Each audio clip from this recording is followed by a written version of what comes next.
How to turn off Quick Share Nearby on Android phone. Hi everyone, I'm here to assist you today. Without any delay, let's jump right in. First, open Settings on your device. You'll find Bluetooth and device connection at the top. Click on it. In here, you'll find Quick Share. Click on Quick Share. After you're in the Quick Share option, click on Who Can Share With You.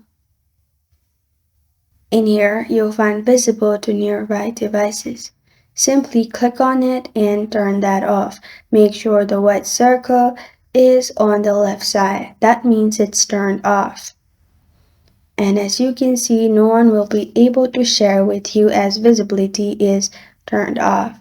And this is how to turn off Quick Share Nearby on Android phone. Thank you for joining me today. If this video helps you out, please leave a like and subscribe for more. Got a question or want to suggest a topic? Comment below. Thank you for watching.